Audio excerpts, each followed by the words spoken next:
Imagine a place where shadows stretch across ancient stones. This is Bhangarh Fort in Rajasthan. As daylight fades, an unnerving silence falls. The sun paints the sky, bringing a sense of foreboding. The journey into Bhangarh is a descent into whispered stories. The main gate stands as a silent sentinel. Moving through it at dusk feels like crossing a threshold. Every rustle of leaves seems to carry a voice from the past. The once magnificent palaces are now hollow shells. It is a city frozen in time. Villagers tell tales of a curse that wiped out an entire city. This is not a place for the faint of heart. A dark legend has become the fort's very soul. We are stepping into the curse of Bhangarh. The gates are closing and the story is just beginning. The first thing that greets you at Bhangarh is not a welcoming sign. It is a stark warning from the Archaeological Survey of India. Entering before sunrise and after sunset is strictly prohibited. This separates Bhangarh from every other ruin in India, marking it as a place of unique danger. Locals say the rule isn't just for safety from wildlife, but to protect you from restless spirits. This prohibition has fueled the legend, turning Bhangarh into a site for thrill seekers. If there were truly nothing to fear, why lock the gates so securely? The warning board stands as a modern testament to an ancient curse.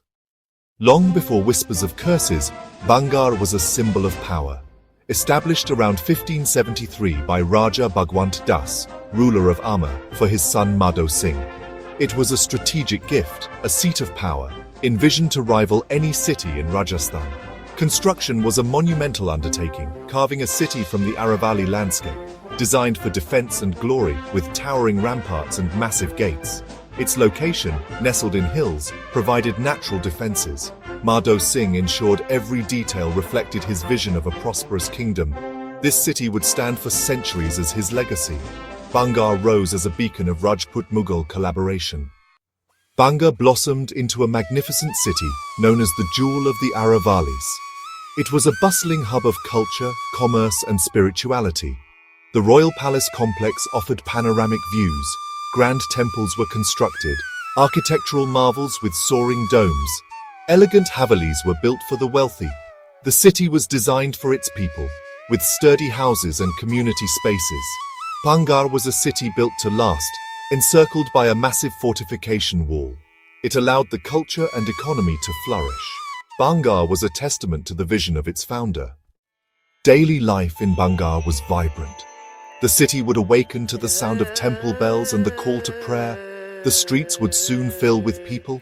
The Johari Bazaar, or the main marketplace, was the heart of the city's commercial life. Imagine a long, colonnaded street, its shops filled with goods. Merchants would sit surrounded by colorful textiles, gleaming pottery, fragrant spices, and precious gems. The air would be thick with the sounds of haggling and the aroma of street food being cooked. The marketplace wasn't just for trade, it was the social hub of the city. People from all walks of life would gather here. As evening approached, the city would transition. The marketplace would slowly wind down. Life in Bhangarh was a rich tapestry woven from threads of commerce, spirituality, governance, and art, unaware of the dark fate that lay in its future. The reign of Madho Singh and his successors marked a gilded age for Bhangarh. For several generations, the city knew nothing but peace and prosperity. Its strategic location and strong leadership ensured that it was safe from conflicts that often plagued other parts of Rajasthan. This stability allowed its economy to grow exponentially. Bhangarh became an important center on the trade routes connecting Delhi with the wealthy ports of Gujarat. Caravans laden with silks, spices, indigo, and opium would pass through its gates, paying taxes that filled the royal treasury and enriched the city's merchants. This wealth was proudly displayed in the city's architecture and art. The royals and nobles were great patrons, commissioning elaborate temples, havelis, and public works. The city's artisans became renowned for their skill in stone carving, from delicate floral patterns on palace screens to powerful sculptures of deities in temples. The walls of palaces were covered in vibrant frescoes depicting mythology, royal hunts, and courtly life. Bhangarh was not just a fortress. It was a living gallery, a canvas painted in stone and color. The prosperity fostered a rich cultural environment. Poets, musicians, and scholars were drawn to the city, attracted by generous court patronage. The royal library was filled with precious manuscripts on philosophy and astronomy to medicine and literature. The city developed its own unique cultural identity, blending Rajput valor with refined Mughal aesthetics. This was an age of intellectual and artistic flourishing, where knowledge and beauty were as important as warfare. The city was a beacon of civilization, where mind and spirit could thrive. For nearly a century, Bhangarh stood as a testament to what a city-state could achieve. It had strong walls, a full treasury, a devout and prosperous populace, and a vibrant culture. Its flags waved proudly from ramparts, a symbol of unshakable confidence. Looking at the thriving marketplace, the magnificent temples, and the grand palace, no one could have imagined that it would all come to an end. The city seemed invincible, its future bright as the Rajasthani sun. This was Bhangarh at its peak, a city at the zenith of power and glory, blissfully unaware of standing on the precipice of an unimaginable catastrophe. Amidst the splendor of Bhangarh, a shadow grew, unnoticed at first. It emanated from Singya, a tantric sorcerer of immense power. He dwelled in a small house overlooking the grand palace. He was a figure of both fear and respect, his heart filled with a secret ambition. He saw the city's power and wealth as things to be coveted. The object of his obsession was Princess Ratnavati. She was renowned for her breathtaking beauty and graceful spirit, but to Singya, she was the ultimate prize. His admiration twisted into a dark and dangerous obsession. He began to devise a plan that would use his formidable magical powers to ensnare the princess. The tantric, obsessed with Princess Ratnavati, plotted to capture her heart through dark magic. He created a love potion, intending to overwhelm her free will. Gathering rare herbs and chanting incantations, he poured his dark intent into the spell. The opportunity arose on an ordinary day at the Johari Bazaar. Princess Ratnavati went to purchase perfume. Singya, watching, saw his chance. He cast a spell on the perfume she chose, imbuing it with his enchantment. Now the princess just needed to use the perfume to seal her fate. He had woven his dark web, and the princess was about to walk right into it. Princess Ratnavati realized the perfume bottle had been tampered with. She threw it against a boulder. The enchanted oil was absorbed by the stone. The boulder became hopelessly enamored with the tantric and began to move towards him. The tantric saw his plan go horribly wrong. As the boulder crushed him, he cursed the city to ruin. He proclaimed that all within its walls would die without hope of rebirth, their souls trapped to haunt the ruins for eternity. The curse was unleashed, sealing the city's tragic fate. The tantric's curse did not take long to manifest its terrible power. The dark energy he unleashed settled over Bhangarh like a death shroud, poisoning the very air and soil. The city that had once been a beacon of prosperity was now marked for destruction. Soon after the sorcerer's death, a rival kingdom, perhaps sensing a sudden vulnerability, declared war on Bhangarh. The timing was no coincidence. The locals believed the curse had weakened the city's defenses, making it an easy target for its enemies. The once mighty fortress found its walls breached and its soldiers overwhelmed. What followed was not just a battle, but a massacre. The ensuing conflict was brutal and merciless, tearing through the city with devastating force. The vibrant marketplace, once filled with commerce and laughter, now echoed with the clash of steel and the cries of the dying. Palaces and temples were set ablaze, the flames consuming centuries of art and culture. The elegant Havelis became tombs for their inhabitants. The people of Bhangarh, caught completely by surprise, were slaughtered in their homes and on their streets. It was a swift and catastrophic downfall, a complete annihilation of life. The curse ensured that the tragedy was absolute. Not a single soul survived the night of the attack. The entire population was wiped out. Princess Ratnavati also perished in the violence. The city fell silent, its streets littered with evidence of the slaughter. The curse fulfilled its promise. The inhabitants died, and their spirits were trapped. They were denied peace in the afterlife, doomed to wander the ruins as restless ghosts. In the morning sun, Bhangarh was unrecognizable. It was no longer a city, but a sprawling graveyard. The grand palaces were hollowed out, blackened shells. The temples were desecrated, their idols smashed. The once bustling streets were empty, save for the wind blowing dust through silent corridors. The curse had done its work. It had taken a thriving kingdom and reduced it to rubble and echoes in a single night. The Gilded Age was over and the Age of Ghosts had begun. The city was left abandoned, a permanent monument to a sorcerer's revenge. While the tale of the sorcerer and the princess is compelling, history often tells a different story. When we turn to the hard evidence left behind, a new picture of Bhangarh emerges. Historical records point not to a cataclysmic event, but to a gradual decline due to politics, warfare, and environmental catastrophe. The ruins show signs of gradual decay rather than supernatural destruction. The historical perspective asks us to consider a more complex end for Bhangarh. The curse narrative transforms a gradual decline into a dramatic tale. The silent stones whisper a story of a kingdom that could not withstand the changing tides of history. A plausible theory for Bhangarh's abandonment involves warfare, not a single apocalyptic battle. After Emperor Aurangzeb's death, the Mughal Empire fractured. Amer's rulers were embroiled in succession struggles.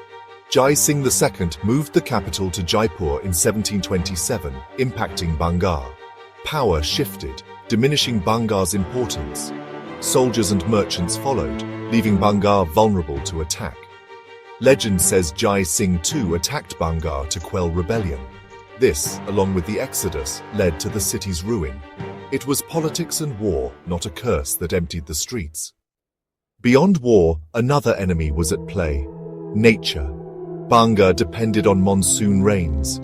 Drought could be as devastating as an army.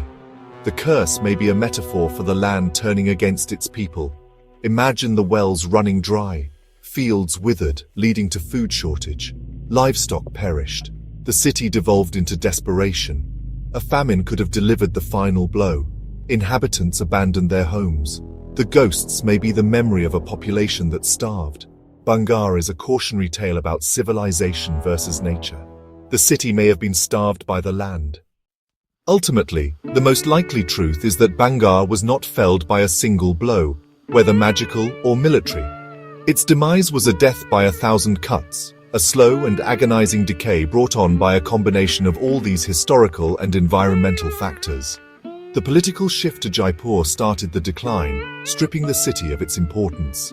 The subsequent internal conflicts and external attacks wounded it further, driving away its people and shattering its economy. Finally, a severe and prolonged famine would have been the nail in the coffin, making life within the once great walls completely unsustainable for whoever was left. This process of abandonment would have spanned decades. It was not a sudden event, but a gradual evacuation. Families would have packed their belongings and left, followed by their neighbors, until the streets grew quieter and the houses fell empty. The last remaining residents would have been the poorest and most desperate, clinging to their ancestral homes until even they were forced to leave by hunger or fear. The grand temples would have fallen silent, their priests having departed. The marketplace would have held its final sale, the last merchant closing his empty shop for good.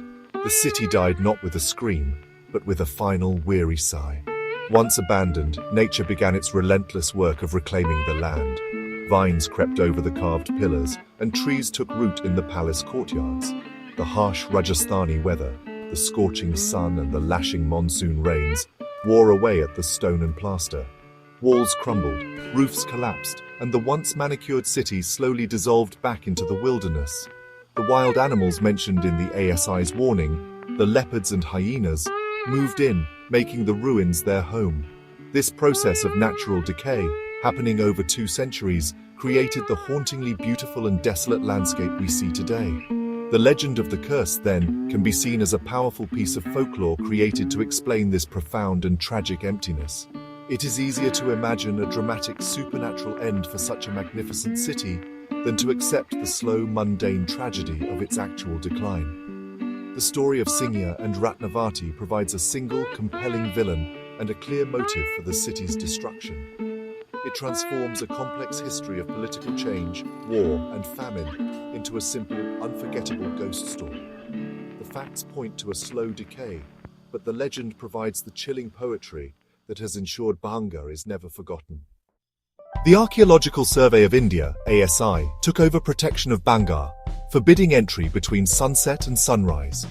Officially, the ASI denies ghosts, citing practical dangers within the unlit ruins. The fort's proximity to the Sariska Tiger Reserve means wildlife roams the area. The crumbling walls and unlit corridors become a death trap after sunset. The ASI's curfew is a liability measure to prevent accidents. This logical stance contrasts with the captivating legends surrounding Bhangarh. Despite explanations, the sunset ban has had a powerful side effect.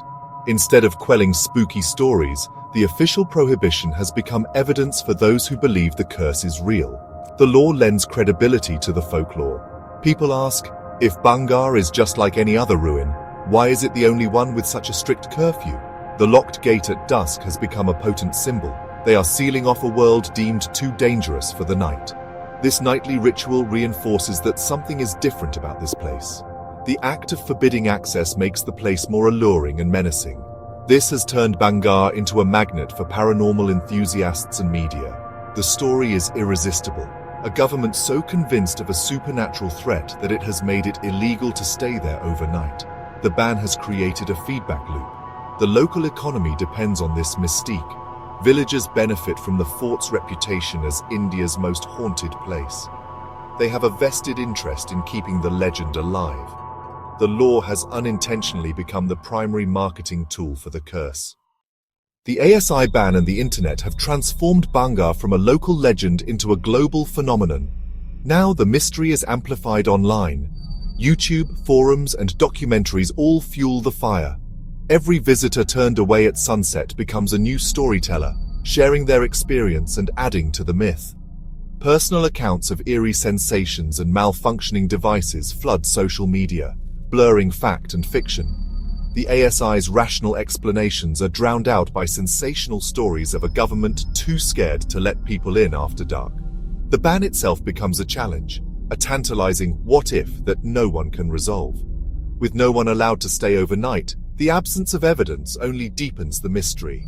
This information vacuum lets imaginations run wild, preserving the legend. The ASI ban acts as a curtain.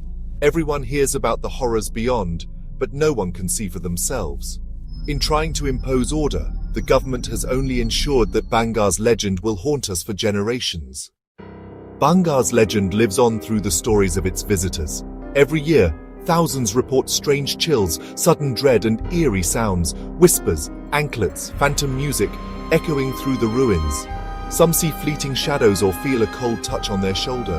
Electronic devices malfunction, cameras die, phones drain, recordings glitch. These modern tales, shared online and in hushed conversations, weave a powerful new folklore. Each account, whether a vague feeling or a ghostly whisper, adds to Bhangarh's tapestry of mystery. The sheer volume of stories is compelling, even if impossible to prove. Are these just tricks of the mind, or is something truly haunting the fort? The ruins invite you to wonder, is it all imagination, or are restless spirits really trapped within these cursed walls? The line between reality and legend blurs with every new visitor. Bhangarh's mystery grows with every whispered tale. For every ghost story, there's a skeptic with a scientific explanation. Psychologists point to expectation bias. Visitors primed for fear interpret every sound and shadow as supernatural. The silence of the ruins can create auditory illusions, while infrasound from the wind may trigger anxiety and dread. Equipment malfunctions, blame magnetic fields, mineral deposits, or poor cell signal. Not ghosts. Cold spots are just air currents swirling through the ruins. Skeptics argue that Bhangarh is haunted not by spirits, but by the power of suggestion.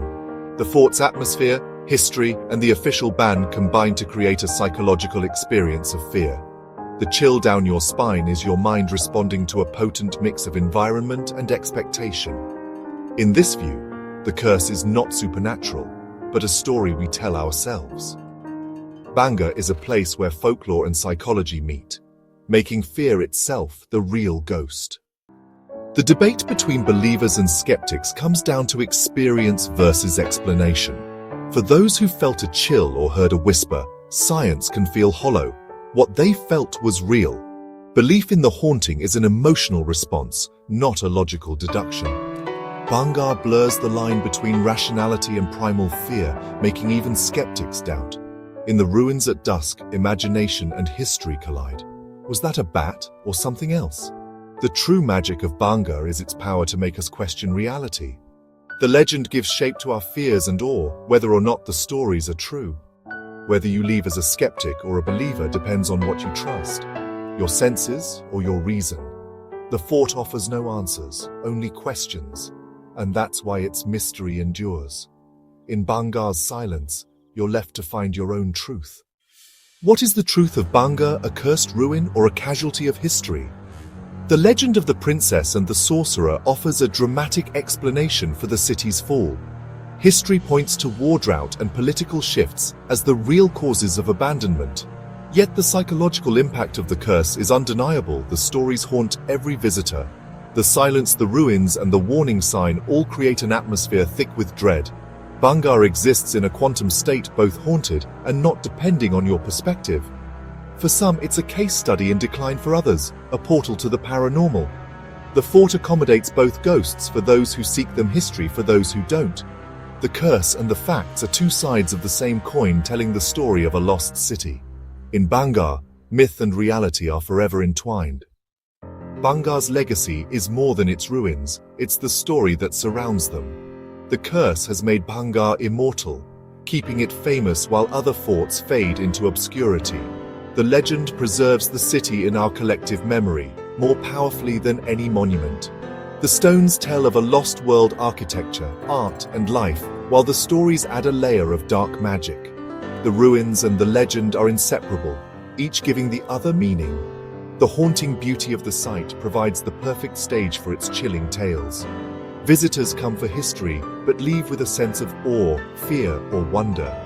Bhangarh's true power lies in this fusion of fact and myth. Without the city, the curse would have no home. Without the curse, the city might be forgotten. Here, history and legend are woven together, reminding us that our past is shaped as much by stories as by stones. Bhangarh endures as a testament to the power of myth and the mysteries we still crave. We are left, in the end, with the same question that hangs over the valley as the sun sets and the gates are locked. What truly happened here? Bhangarh offers no easy answers. The fort holds its secrets close, leaving us with a profound and unsettling ambiguity. It is a place that defies simple categorization, a mystery that resists being solved. The lack of a definitive conclusion is perhaps the most fascinating aspect of its story. It forces us to confront the limits of our own understanding, to acknowledge that there may be realms of experience that lie beyond the reach of our history books and scientific instruments. This enduring mystery is what guarantees Bhangarh's place in our imagination. It is a story without a final chapter, and we are invited to write our own.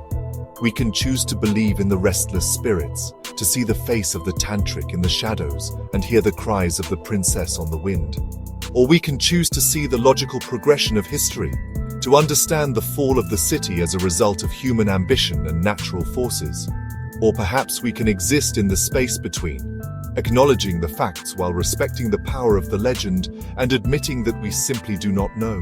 The true curse of Bhangarh may be its power to unsettle, to plant a seed of doubt in even the most skeptical mind. It challenges our perception of the world and the boundary we draw between the real and the imagined. The experience of the place, the heavy silence, the oppressive atmosphere, the sheer scale of the desolation is potent. It is a feeling that lingers long after you have left its walls behind. It is a quiet echo in the back of your mind, a whisper that asks you to consider that perhaps, just perhaps, some stories are true. Ultimately, Bhangarh is a reflection of ourselves. It reflects our fascination with the unknown, our fear of death, and our deep human need to find stories that can explain the inexplicable. Whether the ghosts of Bhangarh are real entities or simply projections of our own psyche is a question that may never be answered. And that is the point. The fort does not offer truth. It offers a mirror. It asks us to look into its dark, crumbling depths and decide for ourselves what we see staring back. The mystery is the destination.